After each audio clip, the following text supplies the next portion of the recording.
ಆಹ್ವಾನಿಸಿ ಸುಮಾರು 600 ಕೋಟಿಗೂ ಹೆಚ್ಚು ರೂಪಾಯಿಗಳ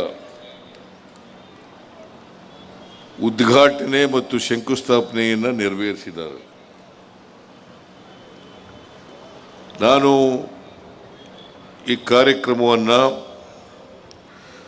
ಅತ್ಯಂತ ಸಂತೋಷದಿಂದ ಉದ್ಘಾಟನೆ ಮಾಡಿದ್ದೇನೆ ಅಂತೇಳಿ ಘೋಷಣೆ ಮಾಡಲಿಕ್ಕೆ ಬಯಸ್ತಾ ಇದ್ದೇನೆ. ನಾನು ಯಾಕೆ ಈ ಮಾತನ್ನ ಒತ್ತಿ ಹೇಳಬೇಕಾಗಿದೆ ಅಂತಂದ್ರೆ, ವಿರೋಧ ಪಕ್ಷದವರು ಭಾರತೀಯ ಜನತಾ ಪಕ್ಷ ಮತ್ತು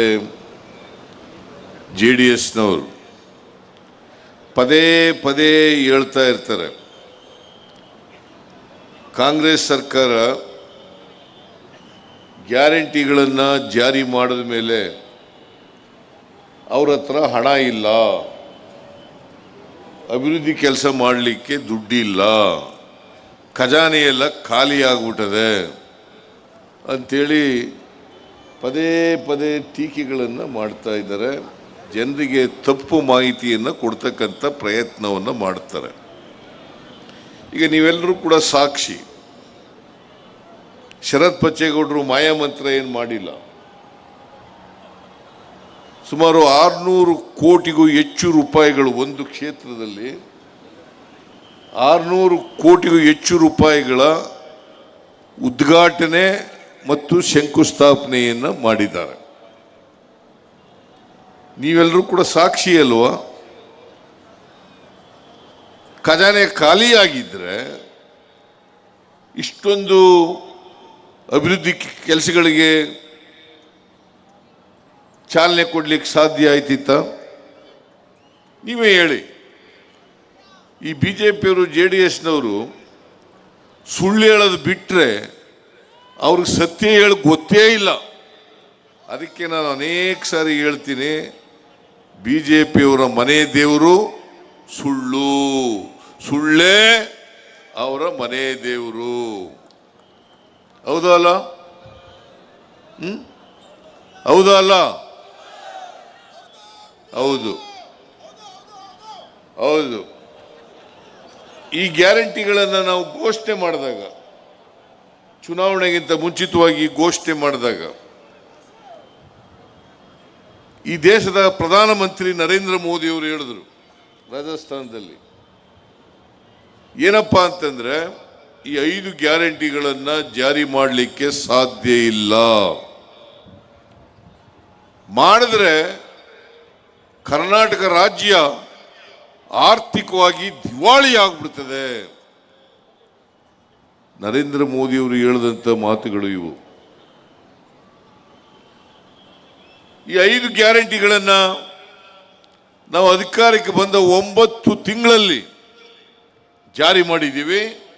ಸುಮಾರು 36,000 ಕೋಟಿ ರೂಪಾಯಿಗಳನ್ನು ಖರ್ಚು ಮಾಡಿದ್ದೀವಿ. ಆದರೆ ಟ್ರೆಜರಿ ಖಾಲಿಯಾಗಿಲ್ಲ. ಮುಂದಿನ 2024-25 ಬಜೆಟ್ನಲ್ಲಿ ಈ ಗ್ಯಾರಂಟಿ ಯೋಜನೆಗಳಿಗೂ ಸೇರಿ 1,20,000 ಕೋಟಿ ರೂಪಾಯಿಗಳನ್ನು ಅಭಿವೃದ್ಧಿ ಕೆಲಸಗಳಿಗೆ ಇಟ್ಟಿದ್ದೇವೆ ಅಂತಕ್ಕಂಥದ್ದನ್ನು ತಮಗೆ ತಿಳಿಸಲಿಕ್ಕೆ ಬಯಸ್ತಾ ಇದ್ದೇನೆ. ಯಾರು ಬೇಕಾದರೂ ಕೂಡ ಬಜೆಟ್ ಪುಸ್ತಕವನ್ನು ಪರಿಶೀಲನೆ ಮಾಡಬಹುದು. ಸುಳ್ಳು ಹೇಳಕ್ಕೆ ಬಂದಿಲ್ಲ ನಾವು. 1,20,000 ಕೋಟಿ. ಆ 1,20,000 ಕೋಟಿ ರೂಪಾಯಿಗಳಲ್ಲಿ 52,009 ಕೋಟಿ ರೂಪಾಯಿಗಳು ಗ್ಯಾರಂಟಿ ಯೋಜನೆಗಳಿಗೆ, ಇನ್ನು ಉಳಿದ 68,000 ಕೋಟಿ ಅಭಿವೃದ್ಧಿ ಕೆಲಸಗಳಿಗೆ. ರಾಜ್ಯದ ಮೂಲಭೂತ ಸೌಕರ್ಯಗಳು, ಶಿಕ್ಷಣ ಇಲಾಖೆ ಇರ್ಬೋದು, ಆರೋಗ್ಯ ಇಲಾಖೆ ಇರ್ಬೋದು, ಪೊಲೀಸ್ ಇಲಾಖೆ ಇರ್ಬೋದು, ಗ್ರಾಮೀಣಾಭಿವೃದ್ಧಿ ಇಲಾಖೆ ಇರ್ಬೋದು, ನೀರಾವರಿ ಇಲಾಖೆ ಇರ್ಬೋದು, PWD ಇಲಾಖೆ ಇರ್ಬೋದು, ಇಂಧನ ಇಲಾಖೆ ಇರ್ಬೋದು, ಈ ಎಲ್ಲ ಇಲಾಖೆಗಳಲ್ಲೂ ಕೂಡ ಅಭಿವೃದ್ಧಿ ಕೆಲಸಗಳನ್ನು ಮಾಡಲಿಕ್ಕೆ 68,000 ಕೋಟಿ ರೂಪಾಯಿಗಳನ್ನ ಒಂದು ವರ್ಷದ ಬಜೆಟ್ನಲ್ಲಿ, ಅಂದರೆ ಮುಂದಿನ ವರ್ಷದ ಬಜೆಟ್ನಲ್ಲಿ ಇಟ್ಟಿದ್ದೇವೆ. ನಾನು ವಿರೋಧ ಪಕ್ಷದವ್ರಿಗೆ ಹೇಳ್ತೆ, ಅನೇಕ ಸಾರಿ ಹೇಳಿದ್ದೀನಿ, ಈಗಲೂ ಕೂಡ ಹೇಳ್ತೇನೆ. ನಿಮಗೆ ಸತ್ಯ ಗೊತ್ತಾಗಬೇಕು ಅನ್ನೋದಾದ್ರೆ ಒಂದೇ ವೇದಿಕೆ ಮೇಲೆ ಬರ್ರಿ, ನಾನು ತಯಾರಾಗಿದ್ದೀನಿ, ನಮ್ಮ ಮಂತ್ರಿಗಳು ತಯಾರಾಗಿದ್ದಾರೆ. ಬರ್ರಿ, ಚರ್ಚೆ ಮಾಡೋಣ, ನಿಮ್ಮ ಮುಂದೆ ಚರ್ಚೆ ಮಾಡೋಣ, ಈ ರಾಜ್ಯದ ಜನಗಳ ಮುಂದೆ ಚರ್ಚೆ ಮಾಡೋಣ. ಯಾಕ್ರಿ ಸುಳ್ಳು ಹೇಳ್ತಾ ಇದ್ದೀರಿ? ಖಜಾನೆ ಖಾಲಿ ಆಗ್ಬಿಟ್ಟದೆ. ಇವತ್ತು ಖಜಾನೆ ಖಾಲಿ ಆಗಿದೆಯಾ? 3,71,000 ಕೋಟಿ ರೂಪಾಯಿಗಳ ಬಜೆಟ್ ಅನ್ನು ಮಂಡಿಸಿದ್ದೀವಿ. ಬಸವರಾಜ ಬೊಮ್ಮಾಯಿ ಅವರು ಮಂಡಿಸಿದಂಥ ಬಜೆಟ್ಟು 3,09,000 ಕೋಟಿ. 3,09,000 ಕೋಟಿ. ನಾನು ಮುಂದಿನ ವರ್ಷಕ್ಕೆ ಮಂಡಿಸಿರ್ತಕ್ಕಂಥ ಬಜೆಟ್ಟು 3,71,000 ಕೋಟಿ. ಅಂದರೆ ಸುಮಾರು 62,000 ಕೋಟಿ ಅವ್ರು ಮಂಡಿಸಿದಂಥ ಬಜೆಟ್ಗೂ ನಾನು ಮಂಡಿಸಿರ್ತಕ್ಕಂಥ ಬಜೆಟ್ಗೂ ವ್ಯತ್ಯಾಸ. 62,000 ಕೋಟಿ ಒಂದು ವರ್ಷದಲ್ಲಿ ಬಜೆಟ್ ಹೆಚ್ಚಾಗಬೇಕಾದ್ರೆ ಬಜೆಟ್ ಬೆಳೆದಿದೆಯೋ ಇಲ್ಲ ಕೆಳಗಡೆ ಹೋಗಿದೆಯೋ ನೀವು ಯೋಚನೆ ಮಾಡಿ. ಇವತ್ತು ಕರ್ನಾಟಕ ರಾಜ್ಯದಲ್ಲಿ ಬಜೆಟ್ ಬೆಳೀತಾ ಹೋಗ್ತದೆ. ಮುಂದಿನ ವರ್ಷಕ್ಕೆ ಅಂದರೆ 25-26ನೇ ಇಸ್ವಿಗೆ ಸುಮಾರು 4 ಲಕ್ಷ ಚಿಲ್ಲರೆ ಬಜೆಟ್ ಅನ್ನು ಮಂಡಿಸ್ತಕ್ಕಂಥ ಕೆಲಸವನ್ನು ಮಾಡ್ತೇವೆ. 4,25,000 ಕೋಟಿ ಬಜೆಟ್ ಅನ್ನು ಮಂಡಿಸ್ತಕ್ಕಂಥದ್ದನ್ನು ಮಾಡ್ತೀವಿ. 4,25,000 ಕೋಟಿ ಅಂದರೆ ಕರ್ನಾಟಕ ರಾಜ್ಯ ಅಭಿವೃದ್ಧಿ ಆಯ್ತಾ?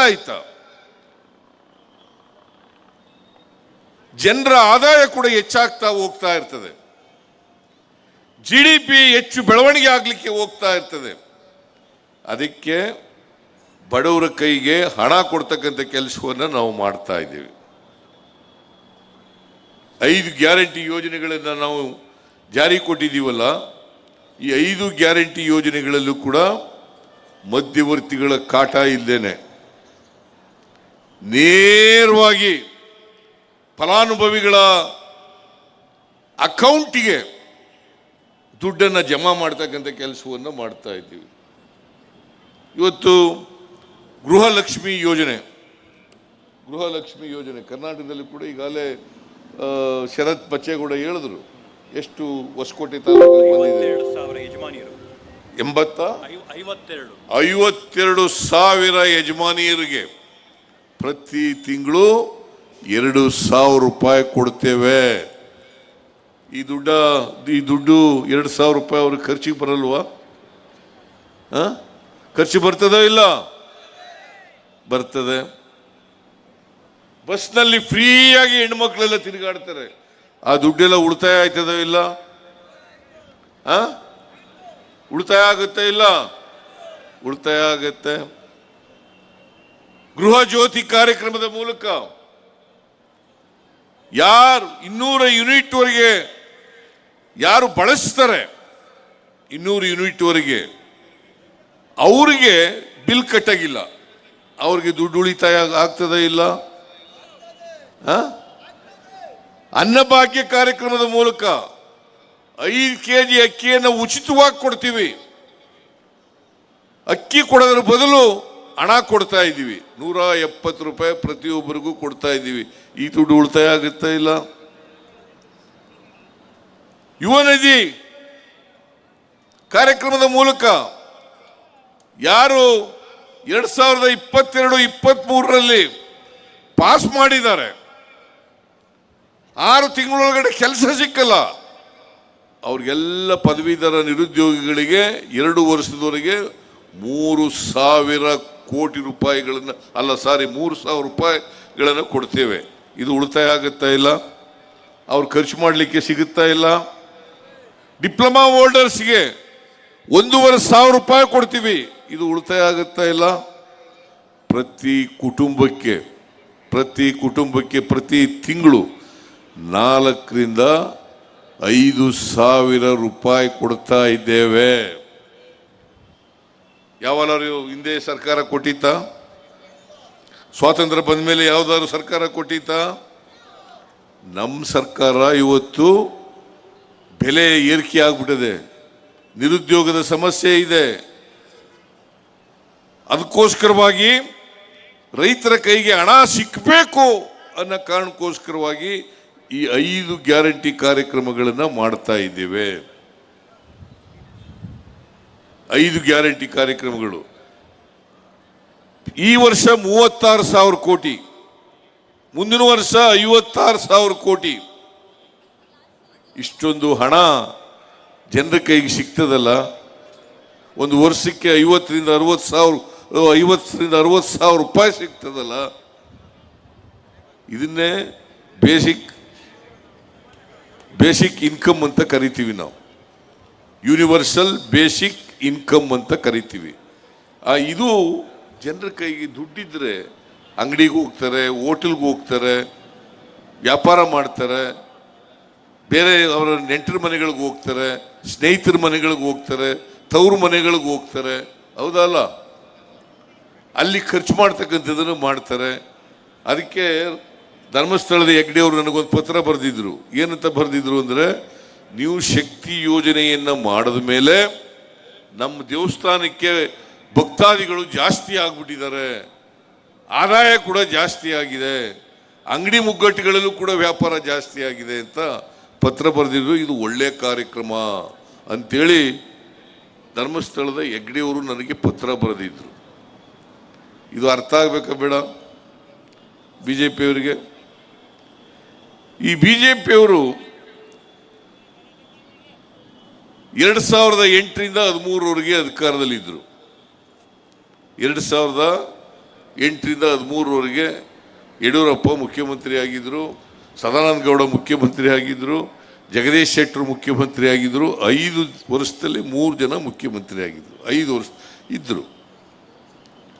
ಯಾಕೆ ತ್ಯಾಜ್ಯ ನೀರನ್ನು ಸಂಸ್ಕರಿಸಿ ಕೆರೆಗಳಿಗೆ ತುಂಬಿಸ್ತಕ್ಕಂಥ ಕಾರ್ಯಕ್ರಮವನ್ನು ಮಾಡಲಿಲ್ಲ? ಯಾಕೆ ಮಾಡಲಿಲ್ಲ ಅವರು? ನಾನು ಮುಖ್ಯಮಂತ್ರಿ ಆಗಿರುವಾಗ ಕೃಷ್ಣ ಬೈರೇಗೌಡ, KH ಮುನಿಯಪ್ಪ, ರಮೇಶ್ ಕುಮಾರ್ ಇವರೆಲ್ಲರೂ ಕೂಡ ನನ್ನನ್ನು ಬಂದು ಭೇಟಿ ಮಾಡಿದ್ರು. ಬಂದು ಭೇಟಿ ಮಾಡಿ ತ್ಯಾಜ್ಯ ನೀರನ್ನು ಸಂಸ್ಕರಿಸಿ ಅದನ್ನು ಕೆರೆಗಳಿಗೆ ನೀರು ತುಂಬಿಸ್ತಕ್ಕಂಥ ಕೆಲಸವನ್ನು ಮಾಡಬೇಕು. ಕೋಲಾರ, ಚಿಕ್ಕಬಳ್ಳಾಪುರ, ಬೆಂಗಳೂರು ಗ್ರಾಮಾಂತರ, ತುಮಕೂರು, ಆನೇಕಲ್ಲು ಈ ಭಾಗಗಳಲ್ಲೆಲ್ಲ ಬರಗಾಲದಿಂದ ತತ್ತರಿಸಿ ಕೆರೆಗಳೆಲ್ಲ ಬತ್ತೋಗಿದ್ದಾವೆ. ಕೆರೆಗಳಿಗೆ ನೀರು ತುಂಬಿಸ್ತಕ್ಕಂಥ ಕೆಲಸವನ್ನು ಮಾಡಬೇಕು ಅಂತೇಳಿ ನಾನು ಒಪ್ಕೊಂಡೆ. ಮೊದಲನೇ ಹಂತದಲ್ಲಿ KC valley, HN valley, Anekal ಯೋಜನೆ, ಹೊಸಕೋಟೆ ಯೋಜನೆ, ಆಮೇಲೆ ಕಾಡು ಬೀಸನಹಳ್ಳಿ ಯೋಜನೆ, ಎಲ್ಲ ಯೋಜನೆಗಳನ್ನು ನೀರು ತುಂಬಿಸ್ತಕ್ಕಂಥದ್ದನ್ನು ಮಾಡಿದು. ಆಮೇಲೆ ನೆಲಮಂಗಲ ಎಲ್ಲ ಶ್ರೀನಿವಾಸ್ ಇದಾನ ಒಟ್ಟೋದ್ರ, ನೆಲಮಂಗಲ, ತುಮಕೂರು ಜಿಲ್ಲೆ ಈ ಕಡೆ ಎಲ್ಲ ನೀರು ತುಂಬಿಸ್ತಕ್ಕಂಥ ಯೋಜನೆಯನ್ನು ಮಾಡೋದು. ಇವತ್ತು ಉದ್ಘಾಟನೆ ಆಯ್ತಲ್ಲ, 38 ಕೆರೆಗಳಿಗೆ ನೀರು ತುಂಬಿಸ್ತಕ್ಕಂಥದ್ದು. 43 MLD. ಎಷ್ಟಪ್ಪ ಖರ್ಚು ಮಾಡಿರ್ತಕ್ಕಂಥ ಹಣ? 150 ಕೋಟಿ. 150 ಕೋಟಿ. KC valley, HN valley, Anekal ಯೋಜನೆ, ಹೊಸಕೋಟೆ ಯೋಜನೆ ಇವೆಲ್ಲಕ್ಕೂ ಸೇರಿ ಸುಮಾರು 2,809 ಕೋಟಿ ರೂಪಾಯಿಗಳನ್ನು ನಮ್ಮ ಸರ್ಕಾರ ಖರ್ಚು ಮಾಡಿದೆ. 2,809 ಕೋಟಿ. ಒಟ್ಟು ತುಂಬಿಸಿರ್ತಕ್ಕಂಥ ಕೆರೆಗಳ ಸಂಖ್ಯೆ 317 ಕೆರೆಗಳು. 317 ಕೆರೆಗಳು. ಇದು ಮೊದಲನೇ ಹಂತದಲ್ಲಿ. ಎರಡನೇ ಹಂತದಲ್ಲಿ ವಿವಿಧ ಹಂತಗಳಲ್ಲಿ ಕೆಲಸದಲ್ಲಿ ಪ್ರಗತಿನಲ್ಲಿದ್ದಾವೆ. ಅದಕ್ಕೆ ಖರ್ಚು ಮಾಡ್ತಕ್ಕಂಥ ಹಣ 1,699 ಕೋಟಿ. ಸುಮಾರು 1700 ಕೋಟಿ ರೂಪಾಯಿ. ಆ ಎರಡನೇ ಹಂತದಲ್ಲಿ ಕೆರೆಗಳಿಗೆ ನೀರು ತುಂಬಿಸ್ತಕ್ಕಂಥದ್ದು 392. ನಿಮ್ಮಲ್ಲೂ ಕೂಡ ಎರಡನೇ ಹಂತ ಇದೆ ಇಲ್ವಾ? ಅದ್ಯಾವುದು ಹೇಳಿದಲ್ಲ ನೀನು, ಇವಾಗ ಹೊಸದಾಗಿ ಮಾಡಬೇಕಣ್ಣ. ಅದೇನೆ ಆ ಹೊಸದಾಗಿ ಮಾಡಬೇಕು ಅಂತ ಊರದು ನಂದಿಗುಡಿ ಸೂಲಿಬೆಲೆ. ನಾವು ಅದನ್ನು ಕೂಡ ಮಾಡಿಕೊಡ್ತೇವೆ. ಯಾಕಂತಂದ್ರೆ ಈ ತ್ಯಾಜ್ಯ ನೀರಿದೆಯಲ್ಲ, ಇದು ಸುಮ್ಮನೆ ಹರಿದು ಸಮುದ್ರಕ್ಕೆ ಹೋಗೋದೋ ಅಥವಾ ಇನ್ನೆಲ್ಲೋ ನದಿ ಸೇರೋದೋ ಎಲ್ಲೋ ಆಗ್ತದೆ. ಆ ನೀರನ್ನು ಸಂಸ್ಕರಣ ಮಾಡಿ ಕೆರೆ ತುಂಬಿಸ್ತಕ್ಕಂಥ ಕೆಲಸ ಮಾಡ್ತೀವಿ. ಇದು ಕುಡಿಯೋ ನೀರಿಗಲ್ಲ, ಪಂಪ್ ಸೆಟ್ಗಳು ಅಂತರ್ಜಲ ಹೆಚ್ಚು ಮಾಡಲಿಕ್ಕೋಸ್ಕರವಾಗಿ. ಅಂತರ್ಜಲ ಬತ್ತೋಗ್ಬಿಟ್ಟಿದೆ ಈ ಕೋಲಾರ, ಬೆಂಗಳೂರು ಸುತ್ತಮುತ್ತ ಪ್ರದೇಶಗಳಲ್ಲಿ. ಆರ್ಟಿಕಲ್ಚರ್ ಕ್ರಾಪ್ ಭಾಳ ಜಾಸ್ತಿ ಬೆಳೀತಾರೆ, ಸೆರಿಕಲ್ಚರ್ ಕ್ರಾಪ್ ಬೆಳೀತಾರೆ, ಹೈನುಗಾರಿಕೆ ಜಾಸ್ತಿ ಮಾಡ್ತಾರೆ. ಅದಕ್ಕೋಸ್ಕರವಾಗಿ ಕೆರೆಗಳಿಗೆ ನೀರು ತುಂಬಿಸ್ತಕ್ಕಂಥ ಕೆಲಸವನ್ನು ಮಾಡ್ತಾ ಇದ್ದೀವಿ. ಯಾಕಂತಂದರೆ ಅಂತರ್ಜಲ ಜಾಸ್ತಿ ಆಗಿ ಬೋರ್ವೆಲ್ಗಳಿಗೆ ನೀರು ಸಿಗಬೇಕು. ಬೋರ್ವೆಲ್ಗಳು ನಾನು ಕೋಲಾರ ಜಿಲ್ಲೆಯಲ್ಲಿ ಕೇಳಿದೆ, 1200 ಅಡಿ 1300 ಅಡಿ ಈ ಅಂತರ್ಜಲ ಕೆರೆಗಳು ತುಂಬಿಸೋದಕ್ಕಿಂತ ಮುಂಚಿತವಾಗಿ 1200 ಅಡಿ 1300 ಅಡಿ ತೋಡಬೇಕಾಗಿತ್ತು ಬೋರ್ವೆಲ್ ನೀರು ಸಿಗಬೇಕಾದ್ರೆ. ಈಗ 300 ಅಡಿ 400 ಅಡಿ 500 ಅಡಿ ಒಳಗಡೆ 500 ಅಡಿ ಒಳಗಡೆ ಬೋರ್ವೆಲ್ಗಳಿಗೆ ನೀರು ಸಿಗ್ತದೆ. ಇದು ಕೆರೆಗಳಿಗೆ ನೀರು ತುಂಬಿಸೋದ್ರಿಂದ ಸಾಧ್ಯ ಆಯಿತು. ಯಾಕಂತಂದರೆ ಯಾವುದೇ ಮಹತ್ತರವಾದಂಥ ನೀರಾವರಿ ಯೋಜನೆಗಳಿಲ್ಲ, ಇಲ್ಲಿ ನದಿಗಳಿಲ್ಲ. ಹಾಗಾಗಿ ಈ ನೀರನ್ನು ತುಂಬಿಸ್ತಕ್ಕಂಥದ್ದು ಸುಮಾರು 15.5 TMC ನೀರನ್ನು ತುಂಬಿಸ್ತಾ ಇದ್ದೀವಿ. 15.5 TMC ನೀರನ್ನು ಈ ಸಂಸ್ಕರಣ ಮಾಡಿ ನೀರು ತುಂಬಿಸ್ತಕ್ಕಂಥ ಕೆಲಸವನ್ನು ಮಾಡ್ತೀವಿ. ಸೊ ಅದರಿಂದ ಕೆರೆಗಳಿಗೆ ನೀರು ತುಂಬಿಸೋದ್ರಿಂದ ರೈತರ ಆದಾಯ ಹೆಚ್ಚಾಗಲಿಕ್ಕೆ ಸಾಧ್ಯ ಆಗ್ತದೆ. ಗ್ಯಾರಂಟಿ ಯೋಜನೆಗಳಿಂದ ಬಡವರು, ದಲಿತರು, ಹಿಂದುಳಿದವರು, ಅಲ್ಪಸಂಖ್ಯಾತರು ಇವರ ಆರ್ಥಿಕ ಸಾಮಾಜಿಕ ಪರಿಸ್ಥಿತಿ ಬದಲಾವಣೆ ಆಗಲಿಕ್ಕೆ ಸಾಧ್ಯ ಆಗ್ತದೆ. ನಾವು ಸುಮ್ಮನೆ ಸಮಾಜ ಮಾಡ್ತೀವಿ,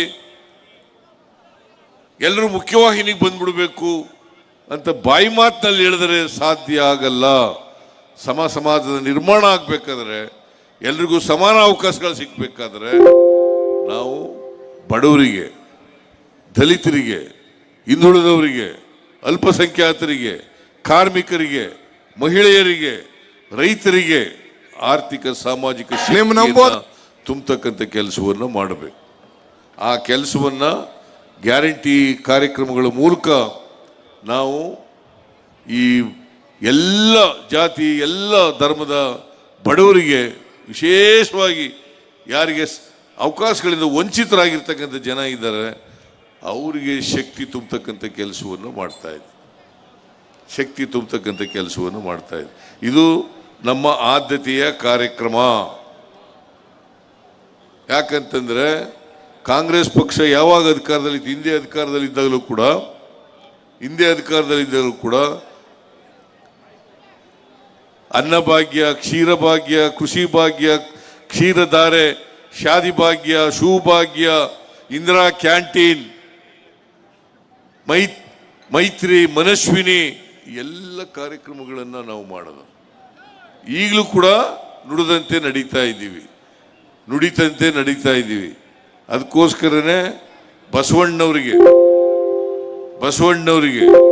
ಸಾಂಸ್ಕೃತಿಕ ನಾಯಕ ಅಂತಕ್ಕಂಥ ಹೆಸರನ್ನು ಇಟ್ಟು ಎಲ್ಲ ಸರ್ಕಾರಿ ಕಚೇರಿಗಳಲ್ಲಿ ಅವರ ಫೋಟೋವನ್ನು ಇಡ್ತಕ್ಕಂಥ ಕೆಲಸವನ್ನು ಮಾಡಿದ್ದೀವಿ. ನಾವು ಬಸವಾದಿ ಶರಣರು ಇಂದ ಪ್ರೇರೇಪಿತರಾಗಿರ್ತಕ್ಕಂಥ ನಾವೆಲ್ಲರೂ ಕೂಡ ಬಡವರ ಪರವಾದಂಥ, ದಲಿತರ ಪರವಾದಂಥ, ಹಿಂದುಳಿದವ್ರ ಪರವಾದಂಥ, ಅಲ್ಪಸಂಖ್ಯಾತರ ಪರವಾದಂಥ ಸರ್ಕಾರವನ್ನು ಕೊಡ್ತಕ್ಕಂಥ ಪ್ರಯತ್ನವನ್ನು ಮಾಡ್ತೀವಿ. ಇವತ್ತು ಹೊಸಕೋಟೆ ಒಂದು ಮಾದರಿ. ಬಹುಶಃ ಶರತ್ ಬಚ್ಚೇಗೌಡ ಇದ್ದಾರಲ್ಲ, ಒಬ್ಬ ಕ್ರಿಯಾಶೀಲ ಶಾಸಕ. ಅವ್ರ ತಂದೆ ಬಚ್ಚೇಗೌಡರ ಜೊತೆಲಿ ನಾನು ಮಂತ್ರಿ ಆಗಿದ್ದೆ. ಬಟ್ ಬಚ್ಚೇಗೌಡರನ್ನು ಕೂಡ ಮೀರಿಸಿ ಬೆಳೀತಕ್ಕಂಥ ಎಲ್ಲ ಲಕ್ಷಣಗಳು ಕೂಡ ಇವರಲ್ಲಿ ಇದಾವೆ. ಎಲ್ಲ ಲಕ್ಷಣಗಳು ನಾನು ಬೇಕು ಅಂತ ಹೊಗಳ್ತಾ ಇಲ್ಲ ಅವರನ್ನ.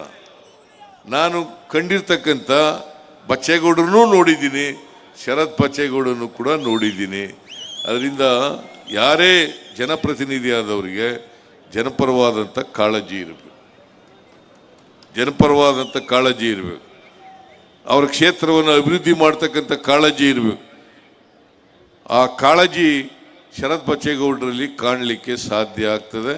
ಮತ್ತು ಅವರು ಒಳ್ಳೆ ಪಾರ್ಲಿಮೆಂಟೇರಿಯನ್ ಆಗೂ ಕೂಡ ಹೊರಹೊಮ್ಮತಕ್ಕಂಥ ಕೆಲಸವನ್ನು ಮಾಡ್ತಾರೆ. ಅಸೆಂಬ್ಲಿನಲ್ಲಿ ಅನೇಕ ವಿಚಾರಗಳಲ್ಲಿ ಅವರು ಚರ್ಚೆಯಲ್ಲಿ ಭಾಗವಹಿಸಿ ಸರ್ಕಾರಕ್ಕೆ ಸಲಹೆಗಳನ್ನು ಕೊಡ್ತಕ್ಕಂಥ ಮತ್ತು ಅವ್ರ ಕ್ಷೇತ್ರದ ಕೆಲಸಗಳ ಅಭಿವೃದ್ಧಿಗಳ ಬಗ್ಗೆ ಮಾತನಾಡ್ತಕ್ಕಂಥ ಕೆಲಸವನ್ನು ಮಾಡ್ತಾರೆ.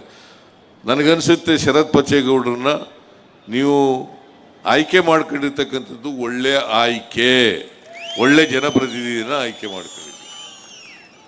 ಸೊ ಈಗಾಗಲೇ ನಮ್ಮ DK ಶಿವಕುಮಾರ್ ಹೇಳಿದ್ರಲ್ಲ, ಅವರು ಇನ್ನೂ ಅನೇಕ ವರ್ಷಗಳ ಕಾಲ ನಿಮ್ಮ ಜನಪ್ರತಿನಿಧಿಯಾಗಿರಲಿ ಅಂತೇಳಿ ಆಶಿಸಿ ಹೊಸಕೋಟೆ ತಾಲೂಕನ್ನು ಒಂದು ಮಾದರಿ ತಾಲೂಕನ್ನಾಗಿ ಮಾಡಲಿ ಅಂತಕ್ಕಂಥ ಮಾತುಗಳನ್ನು ಹೇಳಿ ಇವತ್ತು ಅತ್ಯಂತ ಸಂತೋಷದಿಂದ ಎಲ್ಲ ಉದ್ಘಾಟನೆ ಮತ್ತು ಶಂಕುಸ್ಥಾಪನೆ ಕಾರ್ಯಕ್ರಮಗಳನ್ನು ಮಾಡಿ ನಿಮ್ಮೆಲ್ಲರಿಗೂ ಕೂಡ, ಹೊಸಕೋಟೆ ಜನರಿಗೂ ಕೂಡ, ಎಲ್ಲ ಜನರಿಗೂ ಕೂಡ ಶುಭಾಶಯವನ್ನು ಕೋರಿ ನನ್ನ ಮಾತನ್ನು ಮುಗಿಸ್ತೇನೆ. ಜೈ ಹಿಂದ್, ಜೈ ಕರ್ನಾಟಕ.